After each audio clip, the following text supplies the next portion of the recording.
Hey, this beat. I need to change it though, but yeah, this beat is kind of hard though. I need to. Sorry, let me just take a swig of water quickly. Don't even know what was happening. What's good, everyone? Welcome to the Everything Lowery Show. Apologies, I was supposed to start at like a bit. Let me turn my audio up.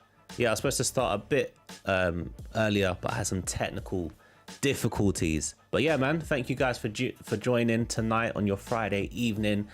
And the first show, which was about like 2 weeks ago, that was a good show, man. Lots of engagement. Learned a lot for like live streaming and stuff. But yeah, man, there was a lot to unpack, and it ended up being like an hour and a half, which is crazy. But yeah, man, we're gonna jump straight into it. Wait, why is my... Sorry, guys, 1 second.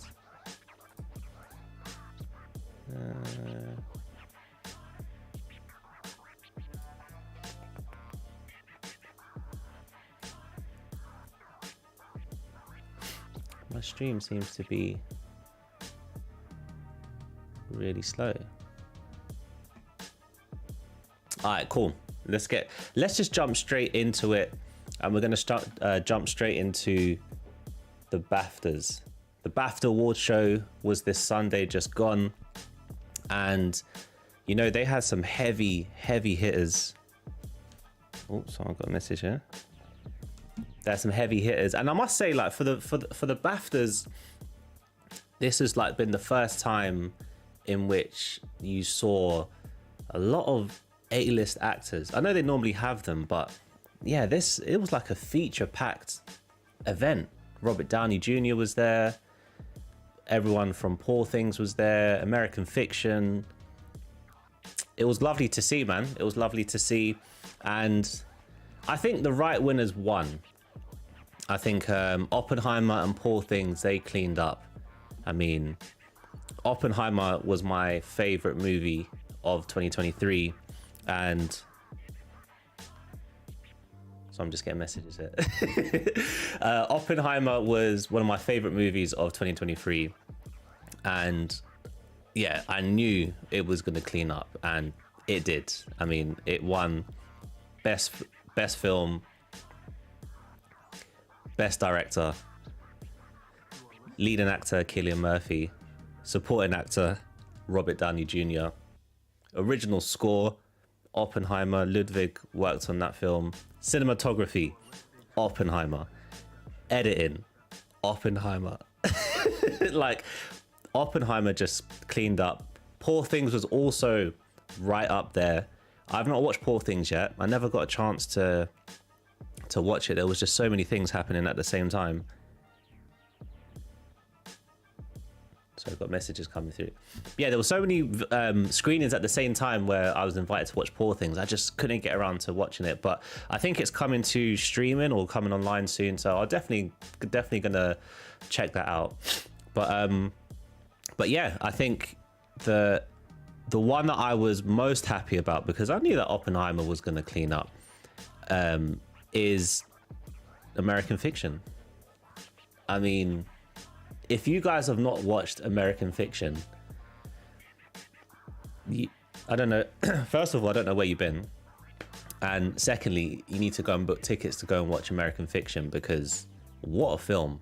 My review's out on YouTube already, so you can go to my channel and watch it. But American Fiction, alongside with Oppenheimer, was probably, just off the top of my brain, it was in my top 5 favorite movies of last year. And it stars Jeffrey Wright, and it's all about an author. Jeffrey Wright plays an author called Monk, in which, you know, he writes these fiction books that are just top quality, but they just don't go anywhere with the general public. And then there's this other book that tells this supposed black story, this real life story, and it literally is just like an insult to the culture, really. And the language is poor, stereotypes and everything. And he's reading this book thinking, how is this person selling thousands of copies of books, and I'm here putting my all into crafting this fictional world and all of this stuff. And then it basically leads into how black art is portrayed in the media, and is Monk black enough, and all of this stuff, and so much more, so many layers to this film. And yeah, he ends up writing a book called My Pathology and this book ends up going to like a #1 bestseller, and so on and so on. And it literally is just like an insult to his craft, because it's like, I've just written a bunch of rubbish, really, and it's going sky high. So what's good, Narizzle Pie? Nice to see you in the chat. So yeah, no, I was happy that American Fiction won Best Adapted Screenplay. I think Oppenheimer's going to clean up at the Oscars. I would be very shocked if Oppenheimer doesn't win Best Picture at the Oscars this year. And yeah, man, I mean, good show out. I think this is probably one of the cleanest BAFTA shows that I've seen in many years.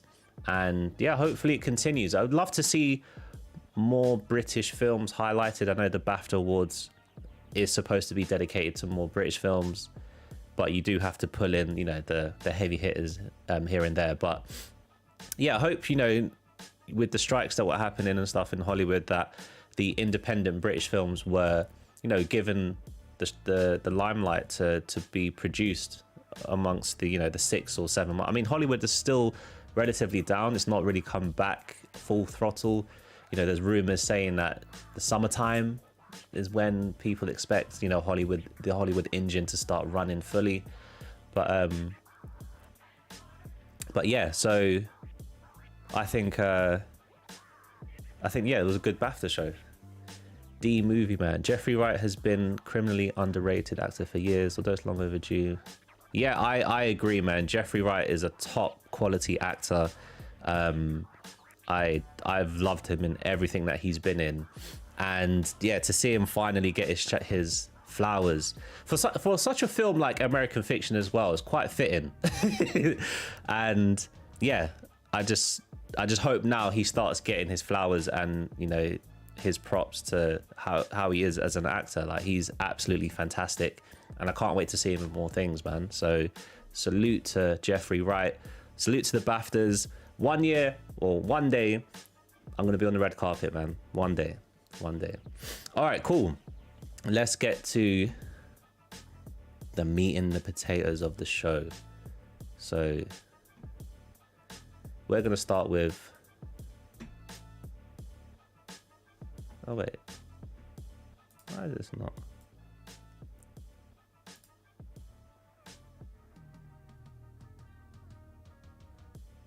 Apologies, I'm having more technical difficulties on my stream. This should be showing something, but let me.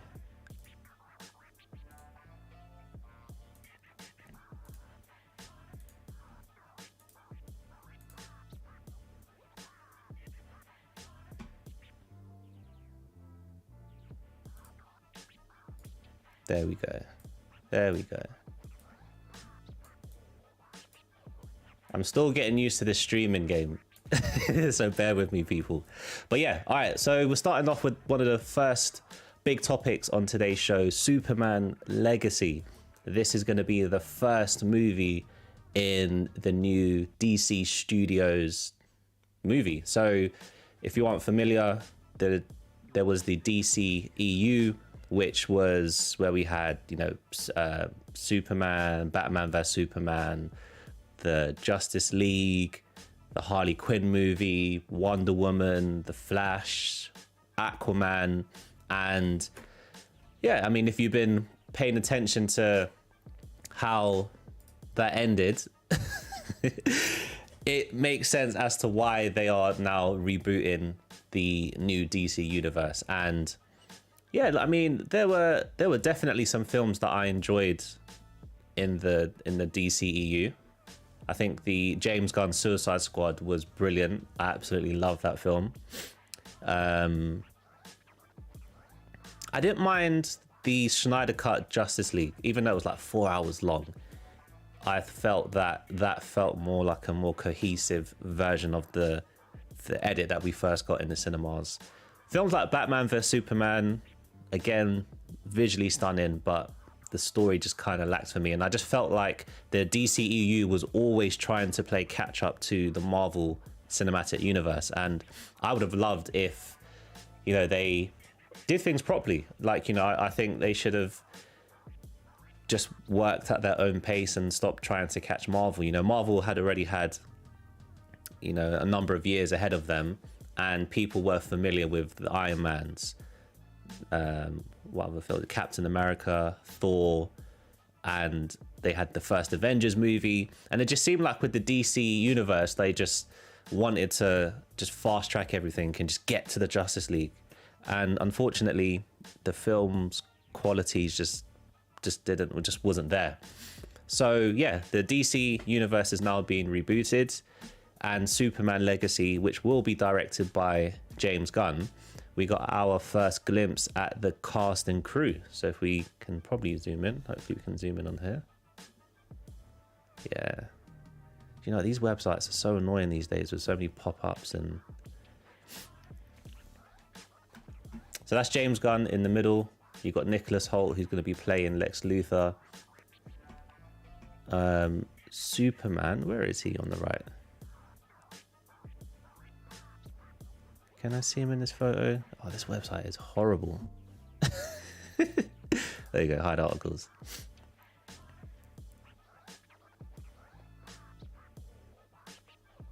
I'm still having technical difficulties, guys. Apologies.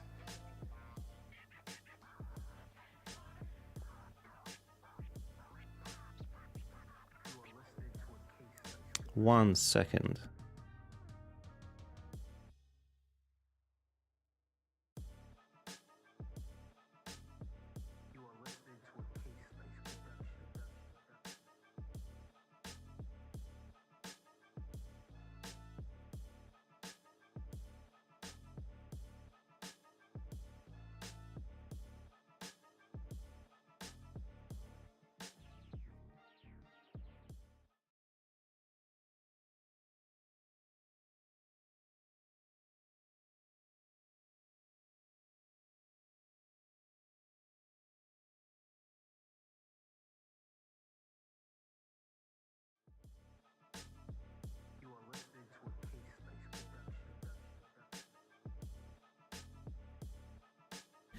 I was on mute. Nothing seems to be working for me tonight. Apologies, guys.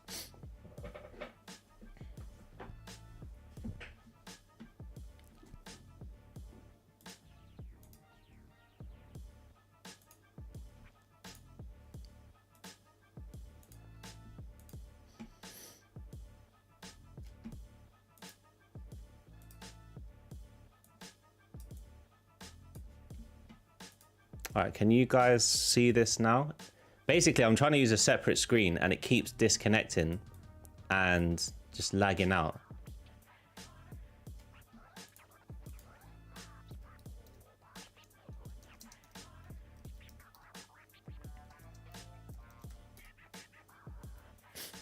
American Fiction is my movie choice. Yeah, definitely. You have to watch that movie.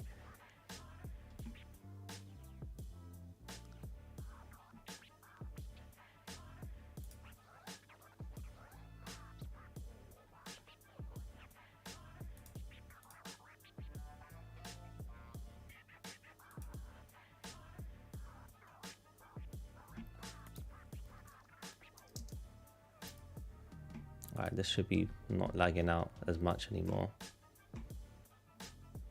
Okay, that's better now.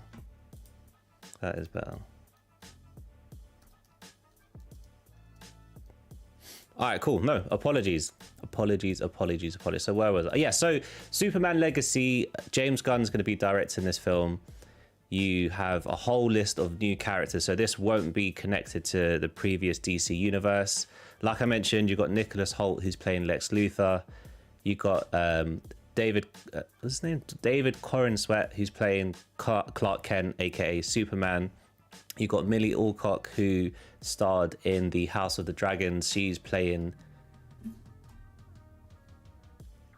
What's good, Star? Yeah, man. I'm doing all good, man. Have a good shift tonight. Thanks for tuning in. Appreciate that. You got Isabella.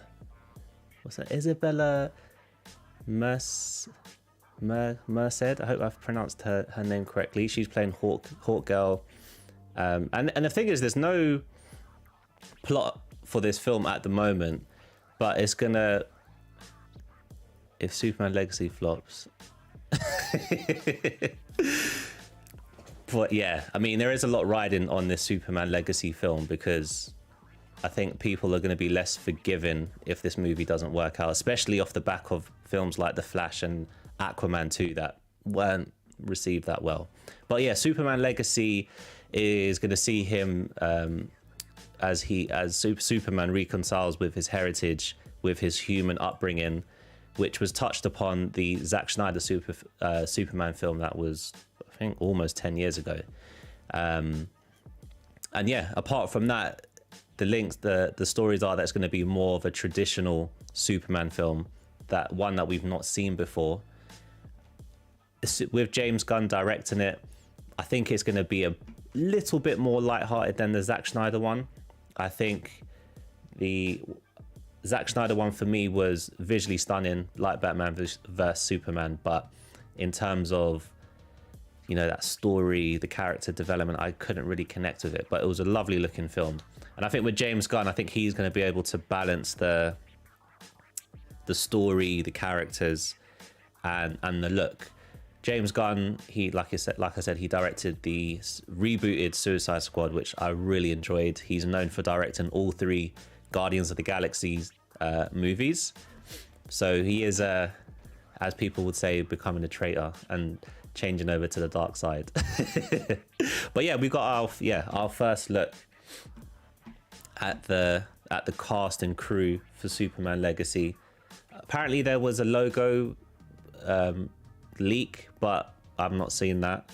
People get really excited about which Superman logo they're going to be using, like the diehard fans. So it'll be interesting to see which one they go for. Included in the DC, Man of Steel is so disrespected.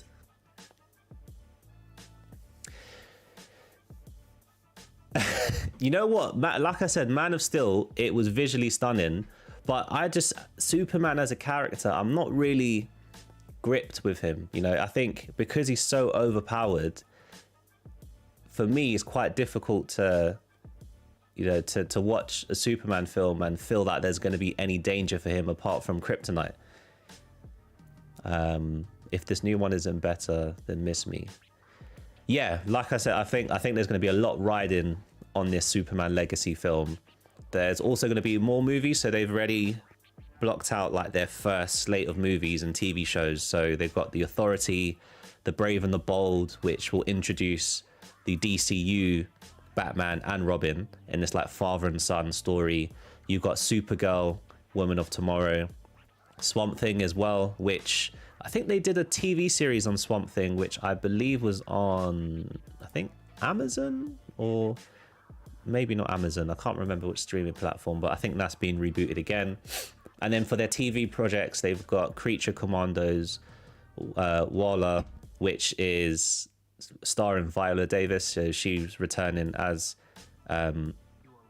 Waller. She's done with the Harley Quinn movies and the Suicide Squad movies, and I think she's perfect for that role. The same way like Samuel Jackson for Nick Fury, she's perfect for the Waller character. You got Boosters Gold, Lanterns, which is going to be the Green Lantern TV show. I'm excited for that because I remember the Green Lanterns from, not the Ryan Reynolds one, but the one from the animated show. And I've always wanted to see a Green Lantern show or film done really well. And then there's Paradise Lost, which I think is going to be about the home of Wonder Woman. So I think this seems to be a bit more thought out. James Gunn's behind it. He's actually going to be one of the creative directors across the whole, not just directing films, but he's going to be a creative director across everything. And yeah, I'm keen to see this, like you guys are. I'm hopeful this pulls off because the way Marvel's been recently, I think DC have a chance to put some quality out and, you know, bring the battle back up to them. Even though it should never be a battle, but you know, there's always going to be that DC versus Marvel thing. Maybe one day, you never know, there might be a a DC and Marvel crossover. You never know. But yeah, that's the first topic of today. Second topic we are gonna get into. Where should we go? Let's start with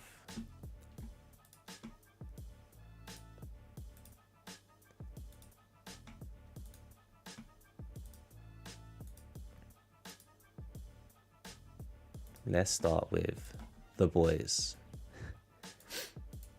Now, the teaser trailer for The Boys was released a little while back, and now we have our official release date, and it's the 13th of June.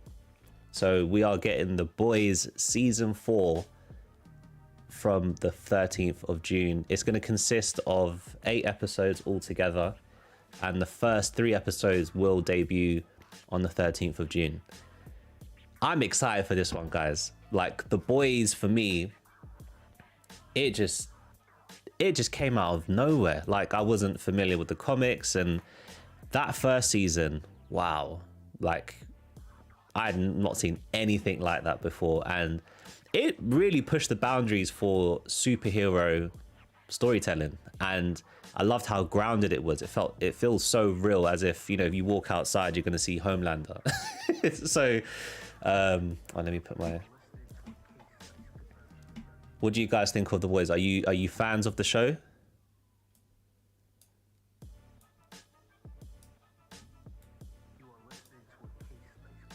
Yeah, it's better.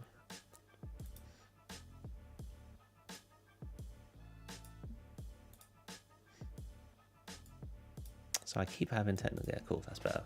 So yeah, the season 4 of The Boys is going to debut on the 13th of June. Like I already said, I'm super excited for this one. Gen V, that was a really good spin-off.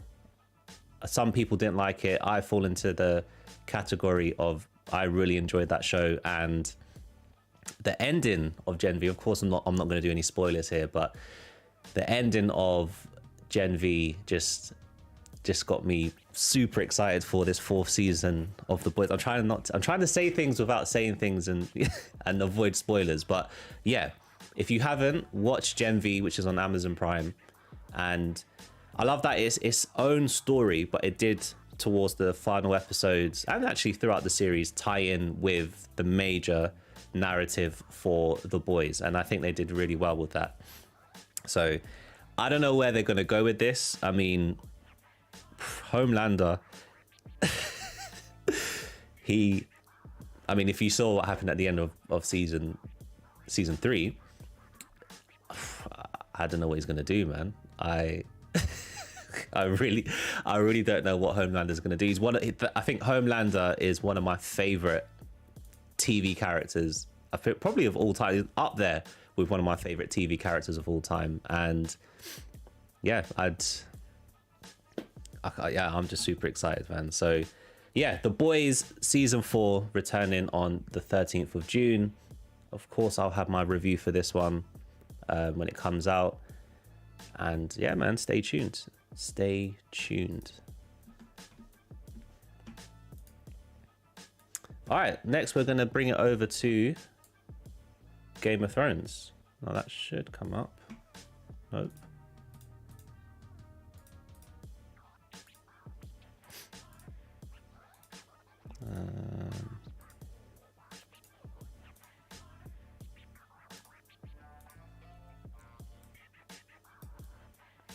So yes, we are getting another Game of Thrones prequel after, what was it, eight series of the original Game of Thrones series. Then we had season 1 of House of the Dragons. And the House of the Dragons was, if you haven't watched that, that was top quality. Way more stuff, like way more, like the ending of Game of Thrones, you wanted to see more dragons and everything that they had built upon. They teased things and they never really explained what was happening. And then that last episode was just like, you've built all of this up just to end it like that. So, and everyone remembers the famous reading table of the last episode of Game of Thrones, where everyone's reading it, and you can just see it. You can just see on their faces that they're like, "What the heck is going on?" But yeah, so this is another Game of Thrones prequel called The Knight of the Seven Kingdoms.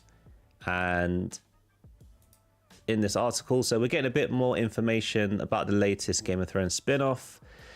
There was an earnings call last week, Friday, and they revealed the prequel called A Knight of Seven Kingdoms, The Hedge Knight, is currently in pre-production. So this isn't expected to come out until late 2025.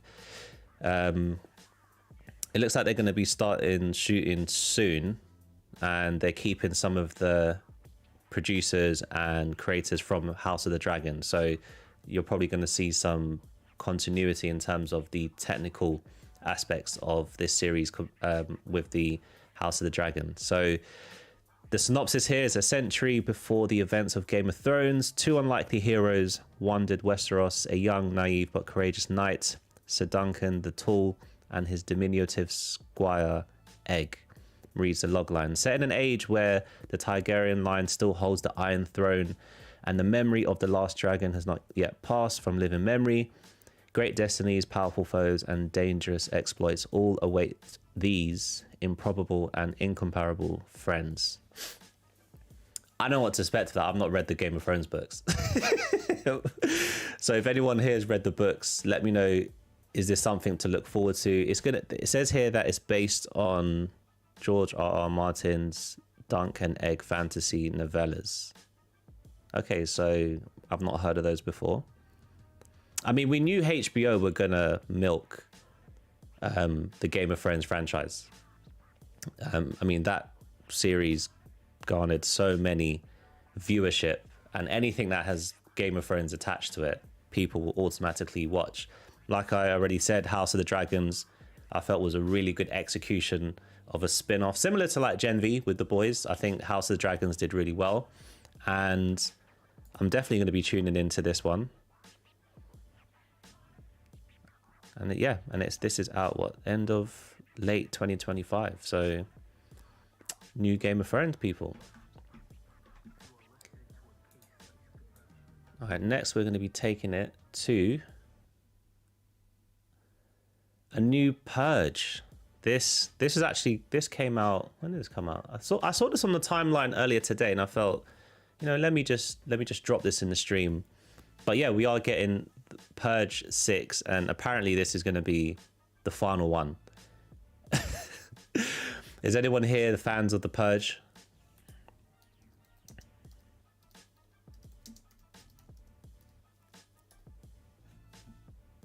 So the Purge started from 2013, called with The Purge. Then you had The Purge Anarchy, The Purge Election Year, The First Purge, and The Forever Purge. Can never get too much. And for those who don't know, The Purge is basically 24 hours. Is it 24? They have 24, 48 hours. Yeah, 24 hours where the law doesn't exist. So anyone can do anything you want, which is lawless, you can do. And yeah, they've managed to make 5 movies of this. Kind of like the Saw franchise, where it started off with a really cool concept, and then it just became just how many people can we kill on screen, on the big screen, in many different ways. And that's basically The Purge. I wouldn't say I've been the biggest fans of them. They're okay films. Rick and Morty did an excellent version. I've not seen that episode yet, but I will probably try and catch that over the weekend, because the Rick and Morty stuff that you've shown me has been absolutely hilarious. But yeah, no, The Purge, I mean, it's The Purge, isn't it? Like, Frank Grillo is going to be returning, and he reveals that the script is done, but there's no director or anything attached to it, and it depends on how much money the studio wishes to put into the film. Collectively, the franchise has earned over 530 million worldwide, which, let me see how much the first one. You know what, guys? I mean, the first movie that came out in 2013, that had an estimated budget of $3 million and it earned $91 million at the box office. So The Purge has a huge fan base. I mean, that return on investment is insane. Like I mentioned in my last stream, they say that in the movie business, your film has to make almost over three times its of what you spent on it to become a profitable film. And this was, I mean, that is a massive return on investment. Let me see what the previous ones did. Again, the second one. The second one was what, $9 to $11 million budget, made 111 million. Purge election year, so I mean, from a production studio, this is an instant money winner. Like, this is going to get you straight back. Every film has returned way more than 3 times the amount. And to be honest, the Purge films are quite an intimate film. Nothing really happens outside of the vicinity of a small town.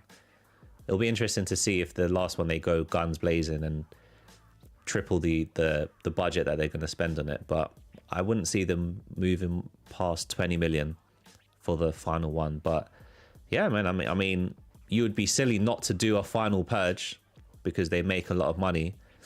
Although the franchise is entertaining in general, I think it peaked with Anarchy. Which one? That was the second one, wasn't it? Yeah. I can't remember what... Do you know what? I can't remember exactly what happens in that one. I remember like the different kills and stuff, but I don't remember the plot lines in it. But yeah, so yeah, there's no release date for this Purge movie, but when more information becomes available, I'll definitely be sharing that with you guys. So let's take it to the next one. We're keeping it. We'll move over back to Warner Bros. And we'll talk about Joker 2. And apparently the budget for Joker 2 is $200 million. And I think the first Joker film,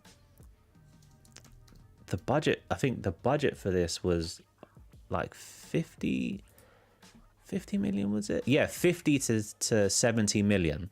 And that movie grossed over $1 billion. So that, again, is an instant. Of course, they were going to do a sequel. But they've more than tripled their filmmaking budget for this movie. And that's insane.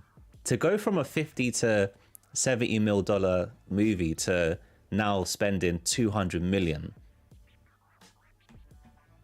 That is insane. I wonder what they've put in the movie. I mean... Is Joaquin demanding a bigger cut from the film? Let me have a look in here.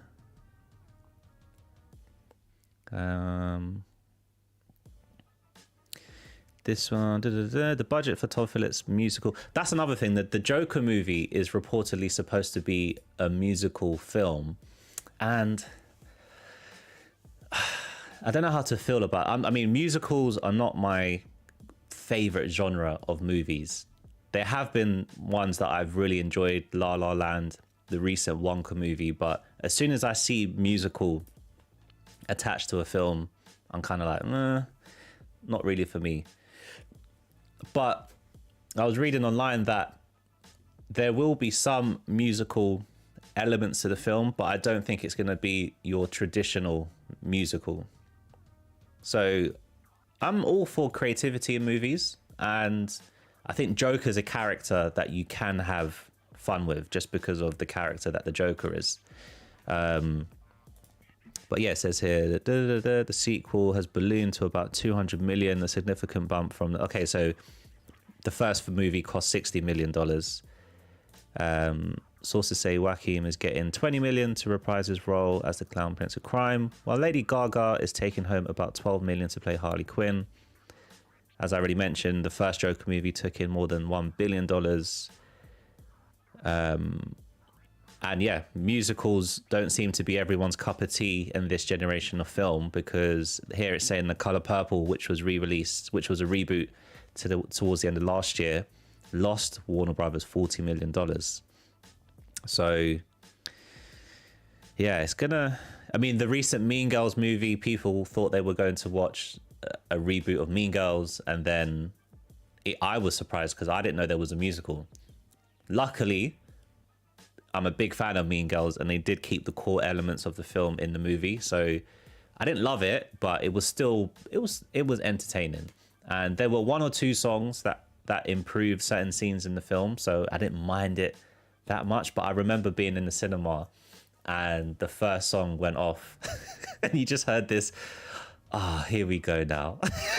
Like a big sigh, like, what are we getting ourselves into? But yeah, it'll be a great film. Gaga's in it. So we have a Lady Gaga stand in the chat, guys. I think it will be a good film. Again, the first movie, it did really well box office wise, but I think as time progressed, there were some critiques about the film, about its highlighting of mental health and how they handled that in the movie. And it was a really dark film. It was a really sad film, and you end up feeling sorry for the Joker, even though he does a madness in the movie. But I loved Joaquin's portrayal of the Joker. I was always like, why didn't you just loop that into the main DC universe? But it is what it is.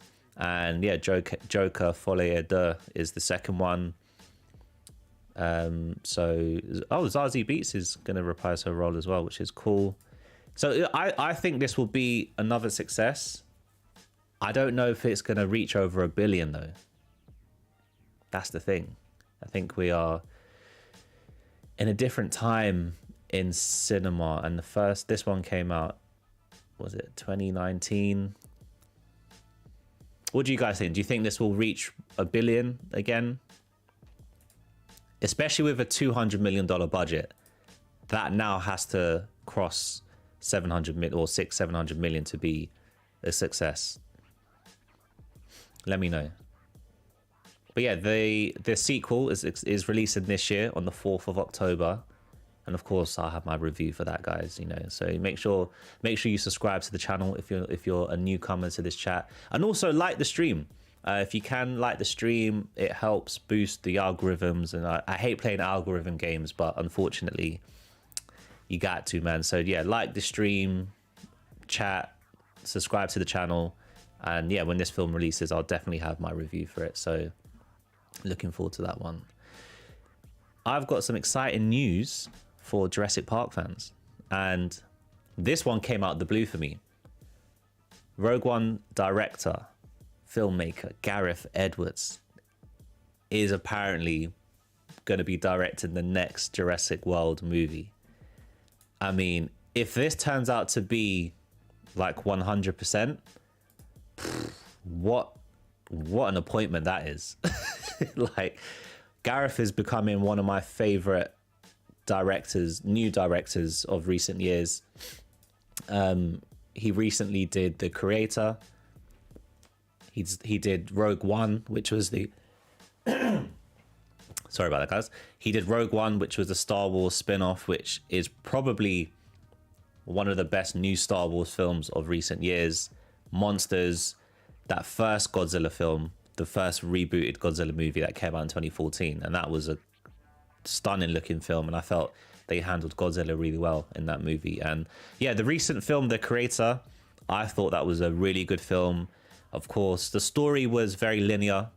John David Washington was the lead character in that film, but it was a good bounce back for John David Washington, especially from, what was that film, Amsterdam. That film was not good at all.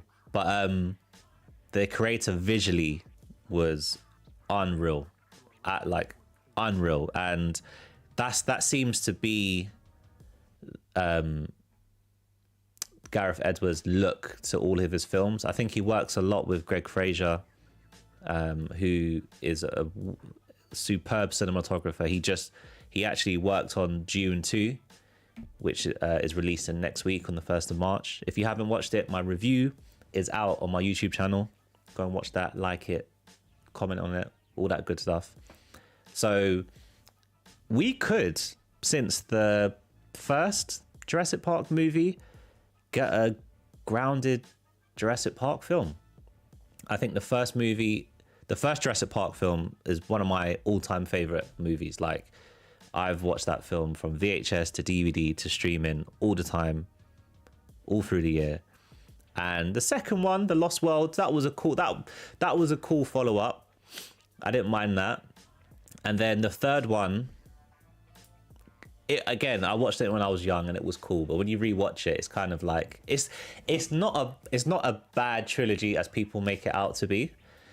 And then we had the reboot of Jurassic World, so they moved from Jurassic Park to Jurassic World, and the first Jurassic World movie was basically just like a rehash of the first Jurassic World film.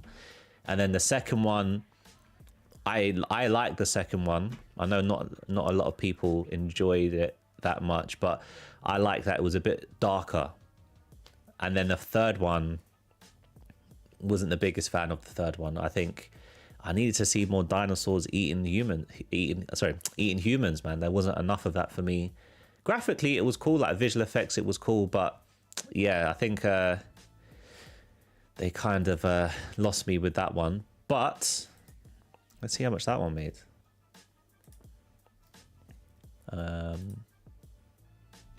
I mean, even though the film wasn't like that well received, from a budget of estimated of 265 million, it cleared 1 billion. So again, like Joker, of course they're going to keep making Jurassic Park films because it's easy money for these studios, easy money. But I'm happy that Gareth Edwards now is linked to directing the next one. Apparently this is supposed to be out next year. And if that's the case, they're gonna need to start filming like now.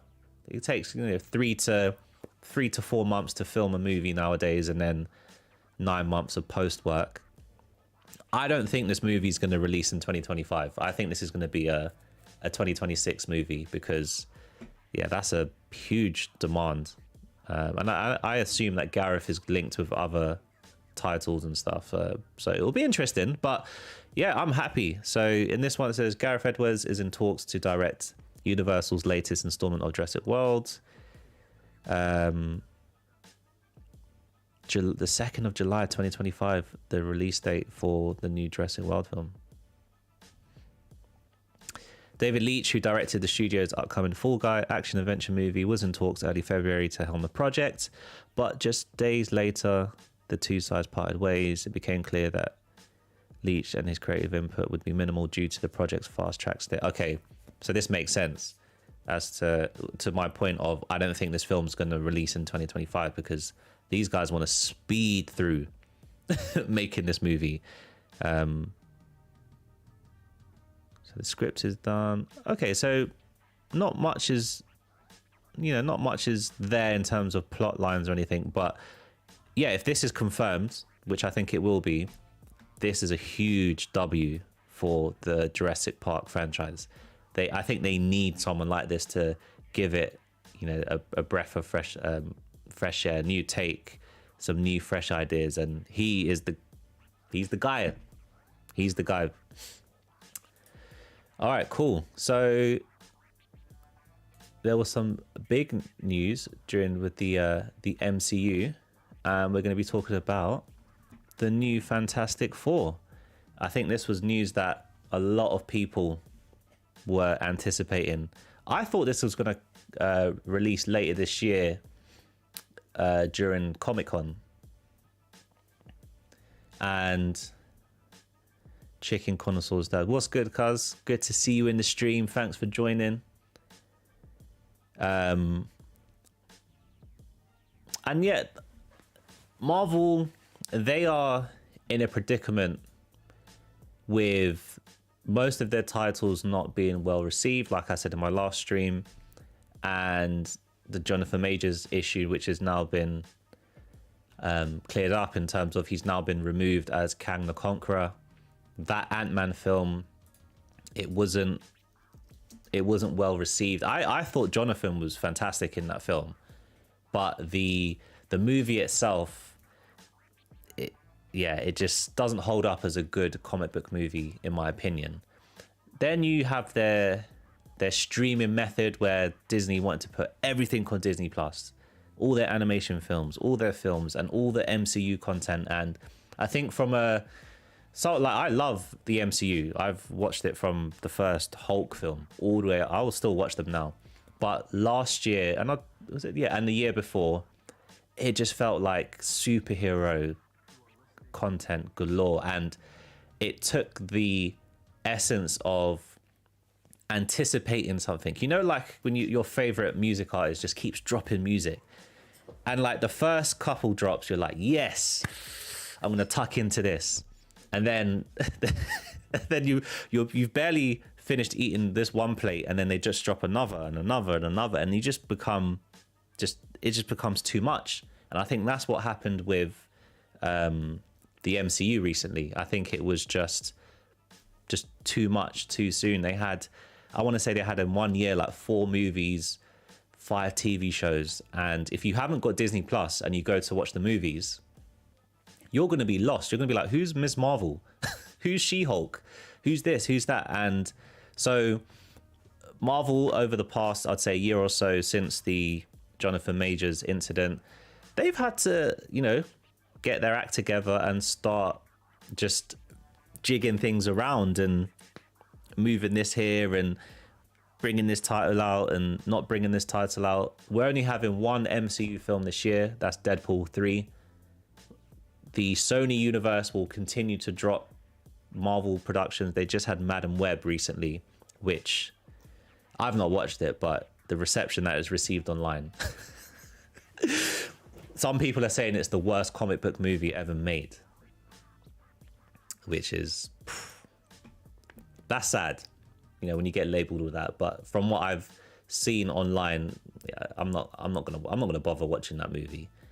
So yeah, and then you've got the Craven film, and I think a Venom movie is out later, Venom 3. So that will complete the Sony trilogy. I don't know what they're going to do after that, but in one of the Marvel films, the Venom symbiote was left in Tom Holland's universe. You still have the Tom Holland Spider-Man movies to come out. You've got Miles Morales, but I think those will come out during like Secret Wars and stuff. But yeah, so earlier this week, Marvel dropped a whole load of information. So there was the Deadpool 3 trailer, which I think is like the most viewed trailer of all time. I think within like 24 hours. Yeah, so they dropped it just before the Super Bowl. Yeah, most watched trailer of all time with 365 million views in 24 hours. That's like Endgame, Infinity War levels. I remember when those trailers dropped and it felt like the movie industry just stopped. And Deadpool 3, when that trailer dropped, it brought that feeling back that we've been missing for ages. The film's going to be called Deadpool and Wolverine. So we are going to see Hugh Jackman's Wolverine team up with Ryan Reynolds' Deadpool. And, Hugh Jackman and Wolverine was just like the perfect match. And I think he played that character so well. And ending it with Logan was brilliant. So when this news came out, it was kind of like, okay, it's cool, but it's not. We want something fresh. We want something new. But then now that we're seeing like the TVA, the whole multiverse stuff linking in, you can see where Deadpool is going to take us, and it's going to be exciting, guys. It's gonna be very exciting. So amongst the information of Deadpool and Wolverine, on Valentine's Day last week, whilst I was away, they announced the cast of the upcoming Fantastic Four movie, which is going to feature Pedro Pascal, Vanessa Kirby, Ebba Moss Backrack, and Joseph Quinn. So Pedro Pascal is going to play Reed Richards, aka Mr. Fantastic. Vanessa Kirby's playing the Invisible Woman, aka Sue Storm. Joseph Quinn is playing the Human Torch, Johnny Storm, and Eben Moss Backrack is playing the Thing. Solid cast in my opinion.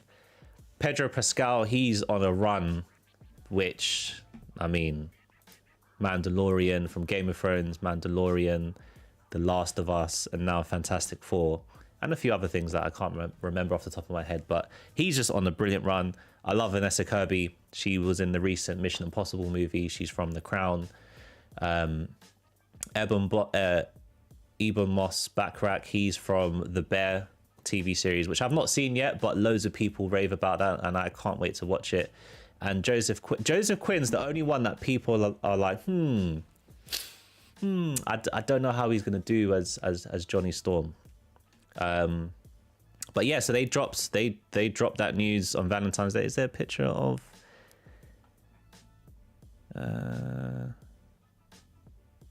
let's see if I can get a picture for you guys.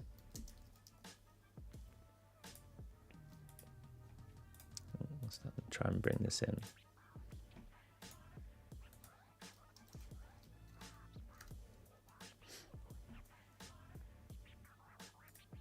Yeah, here we go. So I'll bring this in. So that was the picture that Marvel dropped on Twitter, on their Instagram, and it looks like we're heading for a 60s themed Fantastic Four movie, which has been teased for a long time in terms of like the leakers who, you know, leak things online, and they say they know stuff about Marvel and whatnot. So, and in Doctor Strange Multiverse of the Madness, there was that line where John Krasinski played a variant of Mr. Fantastic, and Doctor Strange was like, didn't you guys chart in the 60s? So from that line, everyone took that as they're going to be heading down to a 60s themed Fantastic Four movie. And now with this picture that they've painted or drawn, it looks very much so that they're going to be going down that route. It is going to be part of the MCU, so the multiverse saga, and it's going to be an origin movie where the rumors are that they've been trapped somewhere in a quantum realm or something like that with a space mission that's gone wrong. Oop.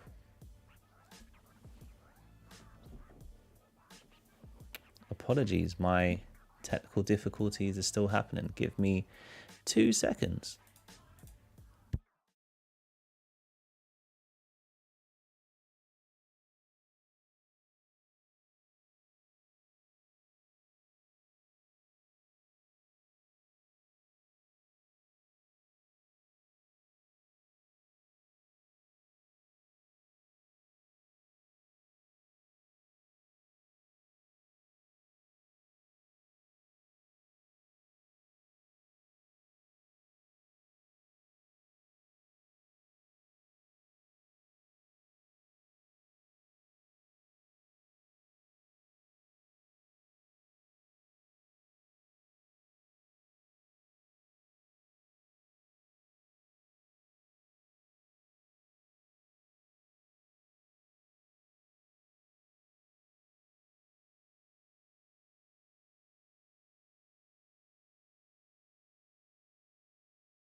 I should be back now, hopefully. Sorry about that, guys. All tonight, I've been having technical difficulties, which have been a learning curve for me, but difficult to get out of. So I lost my track of thought. But yeah, so that was just, you know, a quick run through of the new Fantastic Four movie, which is expected to release in 2026. And yeah, when more news releases, I'll definitely be keeping you guys updated. So we'll leave that one there. And that will be it for my show tonight, just over an hour. Thank you very much for everyone who tuned in. Apologies again for the delays and getting sidetracks and stuff. I will be a lot slicker next week because I've just got a few things to fix. But yeah, I appreciate everyone joining on their Friday evening, spending some time with me, going through movie stuff, engaging, all of that good stuff. And until my next show, guys, Bruce, I'll catch you next week. Have a good weekend and salute.